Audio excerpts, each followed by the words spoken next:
إليكم متفقين حتى لوننا وشكلنا، يعني أنا شبهك تمام، وبتجمعنا حاجات حلوة أكيد. يلا نمد الإيد من غير كلام، أنت وأنا.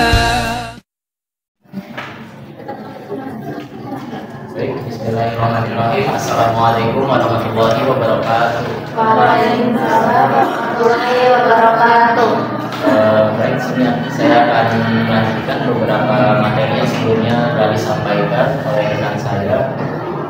Di sini saya akan membahas mengenai hadis sahih, hadis dhaif, dan hadis ahad. Yang pertama saya akan membahas hadis mengenai hadis sahih. Hadis ini ditinjau dari kualitas serta matanya. Dalam hadis ahad sendiri itu ditinjau dan diterima dari bentuk diterima ataupun ditolaknya. Jadi ada beberapa bagian yang menjadi peninjauan hadis ahad tersebut bisa diterima atau ditolak oleh kita. Yang pertama itu ada yang sifatnya makbul. Nah, dalam makbul ini dibagi lagi menjadi sahih dan serta hasan. Yang kedua yaitu ada mardud atau dhaif. Nah, dalam sahih ini juga dibagi lagi menjadi dua poin lagi yang meliputi sahih li dzatihi dan juga sahih li ghairihi. Dan juga dari hasan juga sama seperti pembagian hadis sahih. Ada hasan li dzatihi dan juga hasan li ghairihi.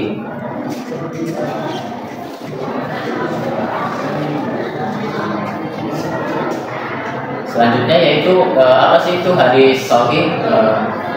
Hadis sahih itu bisa didefinisikan atau kita dapat artikan sebagai wa ma tafasala sanaduhu binaqlil adli dobiti kamilau wa qala minas sududi wal illah. Yang dimana artinya ini hadis sahih harus yang sanadnya bersambung. Jadi hadis sahih itu kita bisa amalkan, kita bisa terapkan apabila sanadnya itu tidak terputus atau bersambung, sehingga hadis itu tersambung ataupun bersambung kepada Nabi Muhammad SAW. Lalu yang kedua, adapun syarat-syarat hadis sahih, yaitu melalui rawinya dengan karakteristik moral yang baik ataupun adil. Jadi kita bisa menerima hadis sahih itu apabila seorang perawinya ini adil dan juga mempunyai sikap atau sifat yang dilakukan atau yang selama ia lakukan itu baik kepada orang lain. Selanjutnya kapasitas intelektual yang mumpuni atau dobit. Jadi sifat atau sikap moral seorang perawi ini haruslah mumpuni ataupun dapat diartikan dobit. Dan juga hadis sahih bisa kita amalkan apabila tanpa ada kejanggalan atau syadz. Di dalam hadis tersebut kita bisa terima apabila hadis sahih ini tidak ada kejanggalan atau kekurangan daripada hadis sahih ini. Selanjutnya yang poin kelima itu hadis sahih bisa kita terima apabila isi daripada hadis tersebut tidak ilat atau cacat. Jadi hadis ini itu ya kita kembali ke poin awal tadi. Hadis sahih ini kita bisa terima atau kita bisa amalkan apabila sanadnya bersambung, rawinya memiliki karakter yang baik ataupun adil, intelektual yang mumpuni dan tidak ada kejanggalan ataupun syadz, dan hadis tersebut tidak ilat atau cacat. Selanjutnya saya akan menjelaskan mengenai syarat hadis sahih. Yang pertama, daripada hadis sahih ini ada 5 syarat yang harus dipenuhi. Yang pertama yaitu sanadnya muttasil. Nah, tadi sudah dijelaskan sanadnya harus bersambung. Jadi tidak terputus dan tersambung kepada Nabi Muhammad SAW.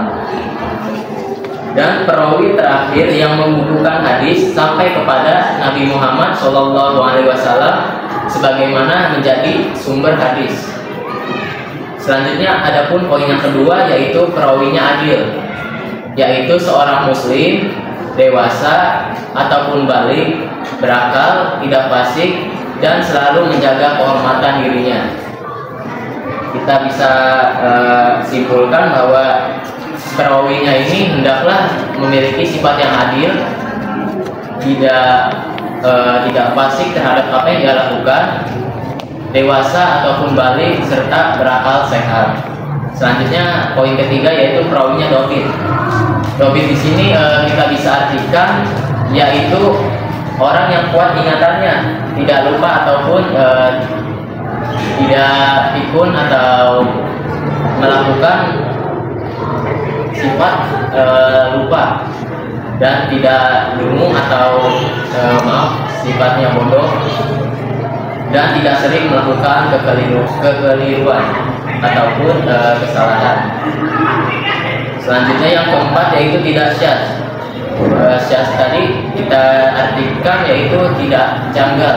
Jadi hadis tersebut tidak janggal ataupun tidak ada maknanya yang keluar daripada isi konteks hadis tersebut.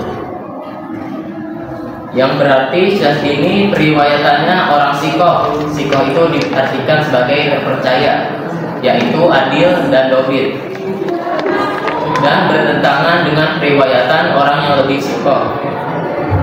Selanjutnya poin syarat hadis sahih yang terakhir yaitu tidak ilah atau suatu sebab tersembunyi yang membuat cacat atau keabsahan suatu hadis, padahal akhirnya selamat dari cacat tersebut.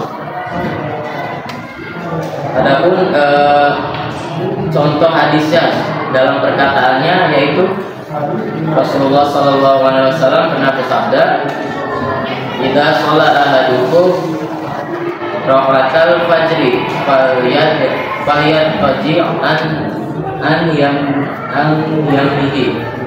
Yang artinya di mana jika telah sholat 2 rakaat fajar, salah seorang di antara kamu hendaklah tiduran pada lambung kanan. Nah, mungkin sebagian orang juga tidak paham apa itu lambung ke kanan. Maksud daripada hadis ini yaitu lambung kanan itu berbaring ke arah kanan. Jadi lambung itu orang sering mengartikannya sebagai lambung itu ke atas, padahal maknanya bukan seperti itu. Selanjutnya yaitu ada contoh hadis syadz.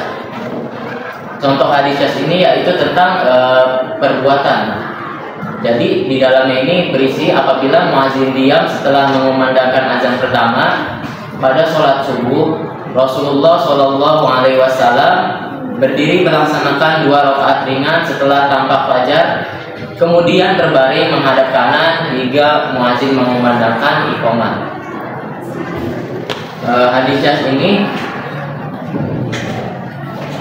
Hadis ini syadz karena menyalahi periwayatan orang-orang yang lebih sikoh ataupun orang-orang yang lebih terpercaya. Selanjutnya yaitu ada contoh hadis mu'allal. Saya bacakan artinya, yaitu jika seekor tikus jatuh ke dalam minyak samin atau yang kita kenal dengan mentega. Nah, apabila minyak saminnya padat, maka buanglah tikus itu dan minyak samin di sekitarnya. Dan apabila minyak saminnya itu cair, maka janganlah kamu mendekatinya. Jadi hadis ini memerintahkan kepada kita untuk apabila seekor tikus nih, kan kita menganggap itu tikus hewan yang menjijikkan gitu ya. Dan apabila terjatuh istilahnya ke makanan, mungkin kita akan membuangnya. Tapi di sini dan apabila minyak saminnya cair, maka janganlah kamu mendekatinya. Nah, kalau minyak saminnya itu atau menteganya itu dalam bentuk cair, maka itu kita harus menjauhinya dan membuangnya, terkecuali jika minyak tersebut padat. Nah, maka buanglah tikusnya itu dan minyak samin di sekitarnya. Apa maksud hadis ini? Rasulullah ditanya tentang tikus yang jatuh ke dalam minyak samin. Beliau bersabda, buanglah tikus dan minyak samin di sekitarnya, lalu makanlah minyak saminmu. Kita mungkin agak jijik gitu ya kalau ada misalkan tikus ataupun lalat gitu terjatuh di makanan kita, mungkin rasa jijik. Namun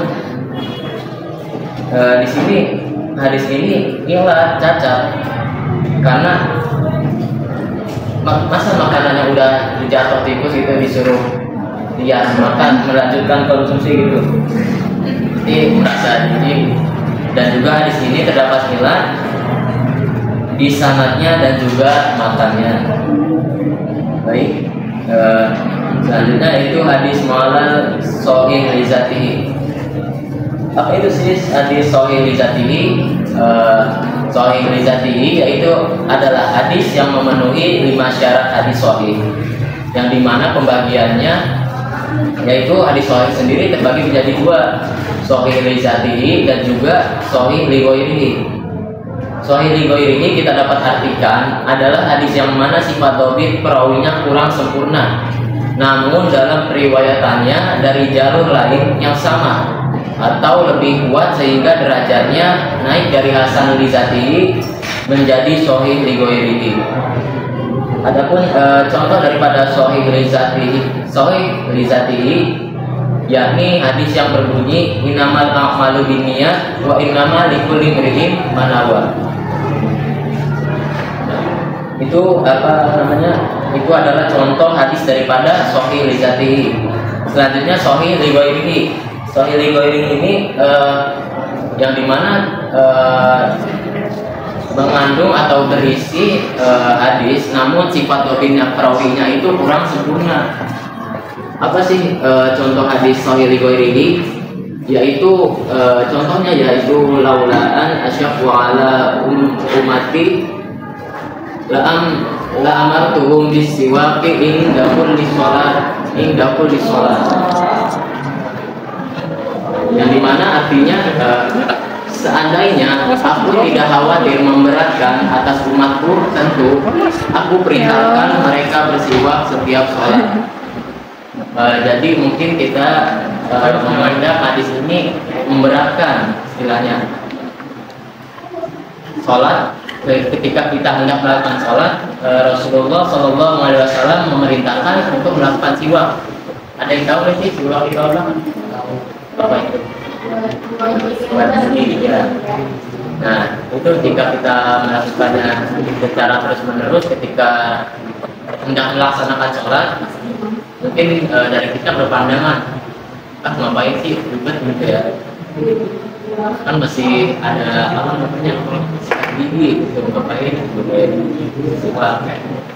Nah, Rasulullah sendiri tidak khawatir jika memberatkan atas umat untuk memerintahkan bersiwak ketika setiap sholat. Nah, hadis ini juga yang hasan itu naik menjadi tingkatan sahih li ghairihi, dan sahih li zatihi ini yaitu hasan yang naik tingkat menjadi sahih li ghairihi. Baik, tadi sahih mengenai hadis sahih. Yang kedua ya ini hadis hasan. Sebelumnya ada yang tahu sih? Mungkin ada yang masih ingat definisi hadis itu apa sih? Apa kira-kira? Gak apa-apa menurut bahasa atau istilah juga boleh. Perkataan Nabi yang berasal dari Nabi. Ya. Jadi mesti ingat yang sudah disampaikan sebelumnya. Baik. Nah itu tadi hadis itu perkataan Nabi. Tapi hadis itu bukan sekedar perkataan Nabi saja. Di dalamnya itu ada tentang perbuatan serta persetujuan yang dimana Rasulullah SAW telah melakukannya.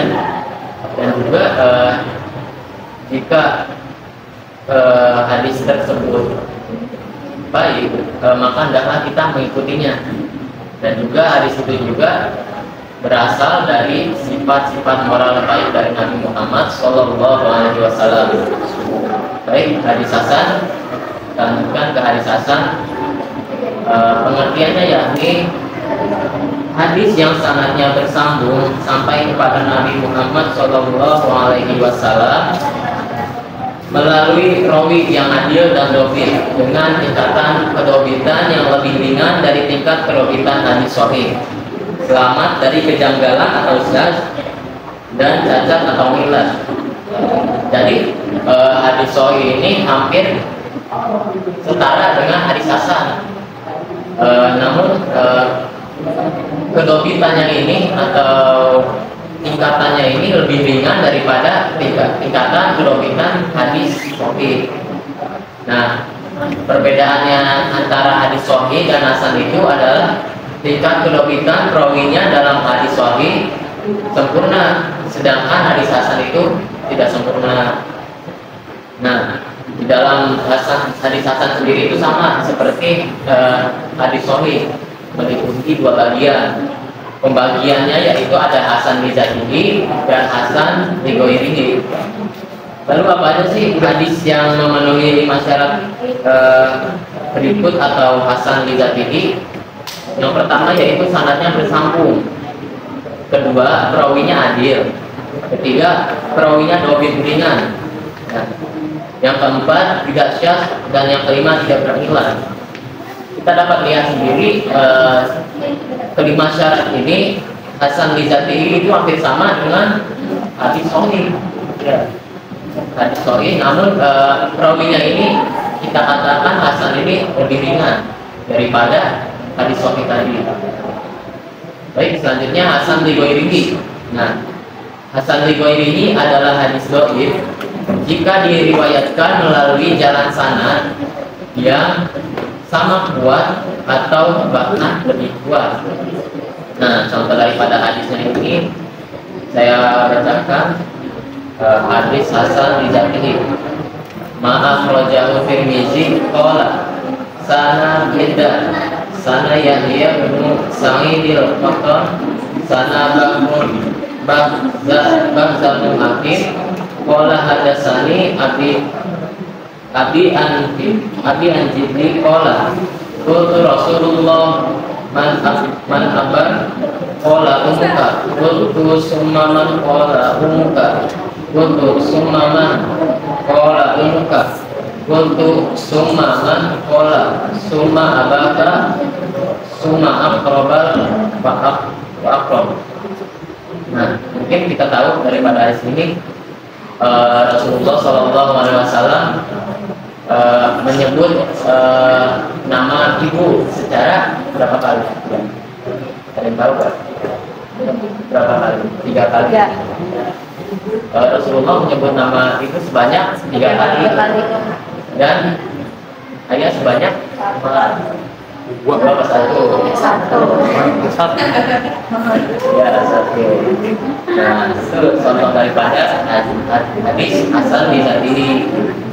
Selanjutnya ada contoh hasan li ghairihi, yang dimana hadis itu berbunyi al-mu'minu yamutu bihi fil jabin. Kematian orang mukmin itu ditandai dengan keringat di dahi. Nah, kita pernah lihat nggak sih orang mungkin yang ditandai di mana mau kematiannya itu ditandai keringat di dahi? Apa kita pernah melihat? Enggak, kira-kira.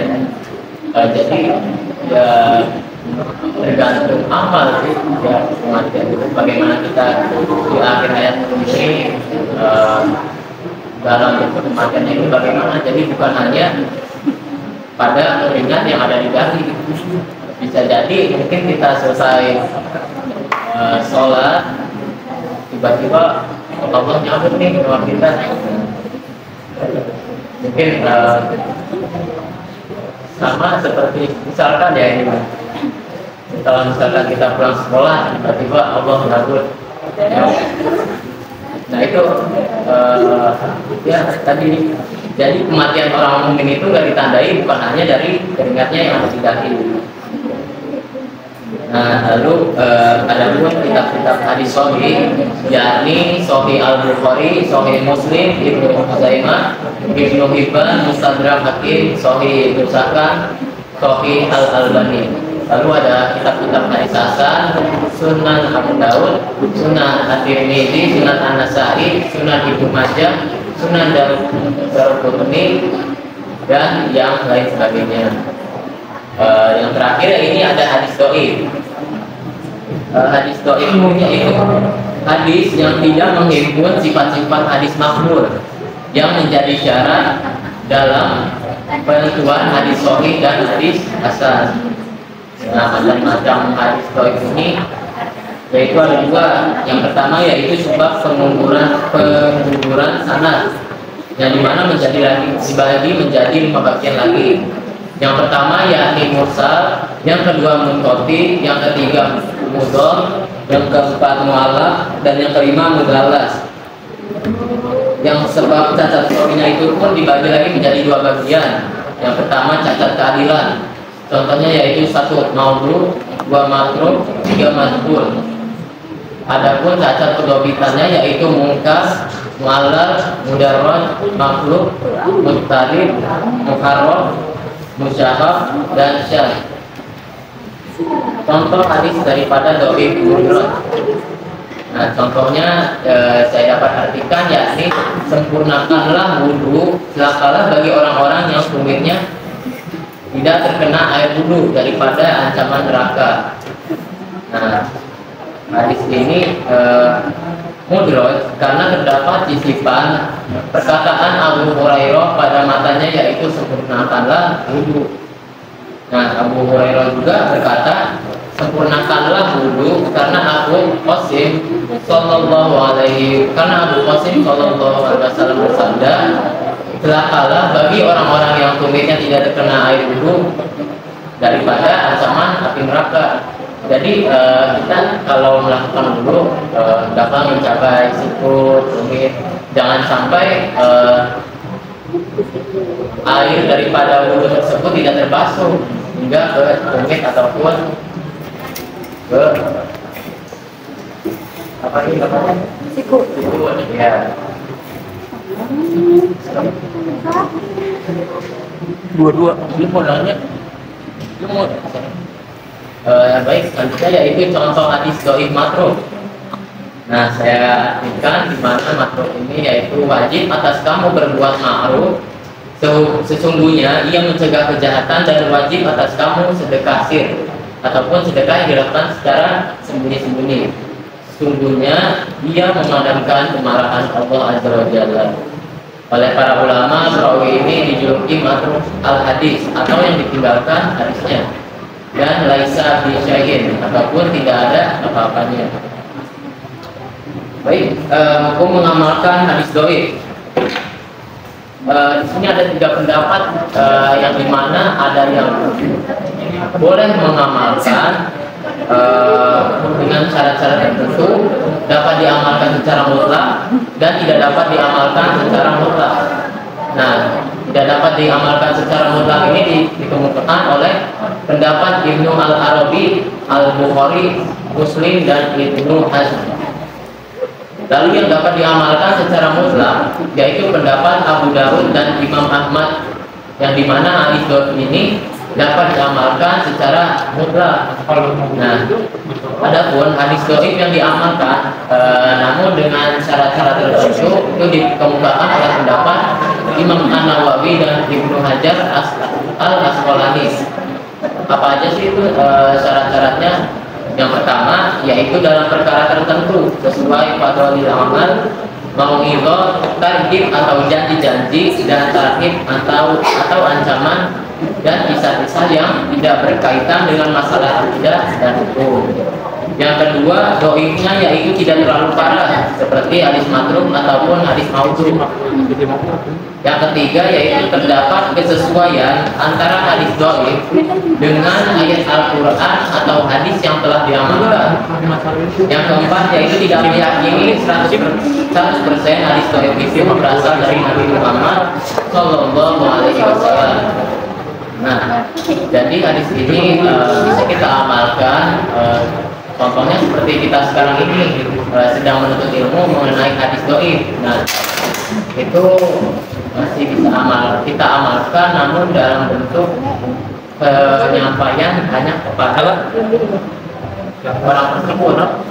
Tapi jika untuk diamalkan, hanya sekedar untuk menyampaikan ilmunya. Baik. Adapun kitab-kitab hadis doif yang pertama yaitu Al-Aqidah wa Ma'rifah Ar-Rijal, yang kedua yaitu Taqrib Al-Manhaj fi Tartib Al-Mufrad, yang ketiga Al-Marasil, yang keempat At-Tabin Asma Al-Mudarrisin, yang kelima At-Tasdif, dan lain sebagainya. Baik, mungkin ada yang kurang dipahami mengenai penyampaian ayat. Coba hadis sahih syaratnya apa? Jangan dulu loh. Coba Hadis sahih itu sanad mutasil. ya, pakai apa? Pakai apa ya? Sambung. Ya, Terus perawi akhir, tidak jelas atau dianggap. berapa ini? 15 lama. Selanjutnya yang benar, dan lebihnya sempurna. Jadi menyimak ya. Ini yang bisa saya sampaikan. Dan selanjutnya sesi tanya jawab bagi yang sudah disampaikan tadi pertanyaannya, silakan.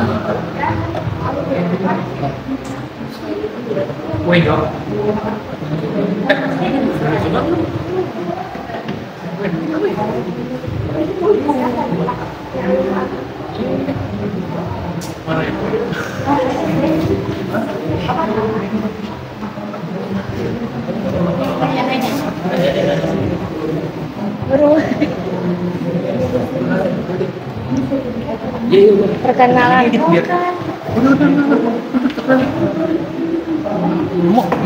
ada 14 lah. Ya udah tampang itu. Jadi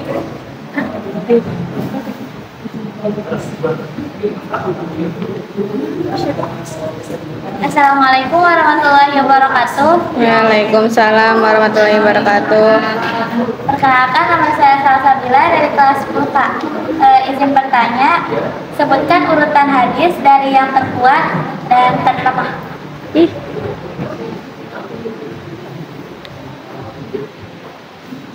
Ada lagi yang bertanya? Jawabannya pasti Satu lagi.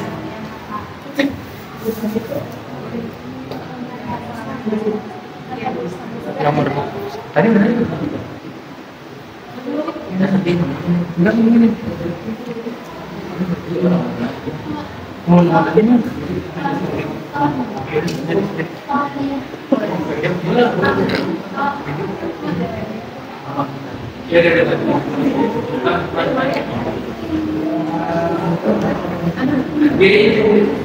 Assalamualaikum warahmatullahi wabarakatuh.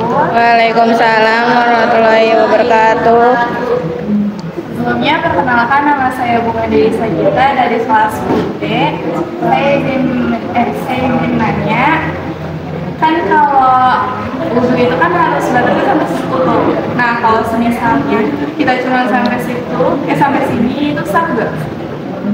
Terima kasih. Nah, baik, pertanyaan yang tadi pertama ditanyakan akan dijawab oleh Tadi sampai nanti nama. Nama kamu siapa? Salsabila. Salsa. Oke, baik, saya akan menjawab pertanyaan dari Salsa juga, yaitu pertanyaannya adalah tadi sudah ditulis, sebutkan dengan hadis dari yang terkuat dan sampai yang lemah. Jawabannya adalah hadis yang terkuat itu adalah hadis sahih, yang tingkat keduanya adalah hadis hasan, yang ketiga hadis dhaif, dan yang terakhir adalah hadis mauquf. Udah, satu lagi. Oh, oke. Baik, tadi kan ditanyakan oleh apakah guru itu harus tidak sampai Siku. Pendapat saya, apabila kita melakukan wudu jika tidak sampai ke siku itu, yang bisa dapat dikatakan itu soalnya atau wudunya tidak sah. Karena syaratnya sendiri itu wudu itu harus mencapai kepada siku.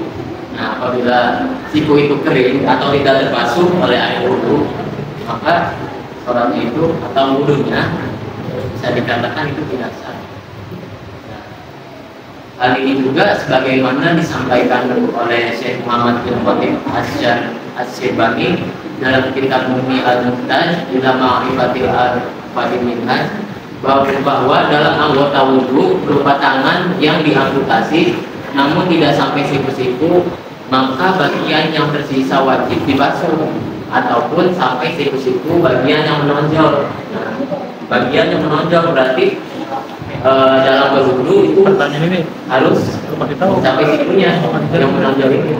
Jadi tidak boleh Ini ngejelasin. tadi Ini ngejelasin juga. Ya, itu kalau pakai A, kita pakai B. tidak sampai pada Oh, siku jadi ini tangan, tuh satu-satu. maka bisa dikatakan wudunya tidak sah. Berarti selalu juga nggak sah ya? Ya, Tapi niatnya kan udah kayak benar. Karena ada satu perkataan Nabi, tidak ada sholat jika wudu itu tidak benar, maka sempurnakan wudu baru sholat kita dikatakan sempurna.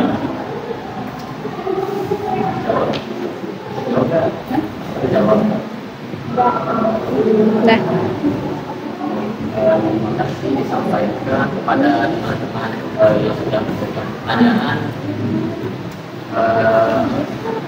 Saya untuk pertemuan mengenai hadis Sahih dan Hasan ini yang telah saya sampaikan. Selanjutnya satu materi lagi, satu lagi akan disampaikan oleh Iman.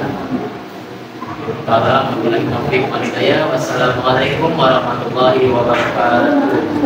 Waalaikumsalam.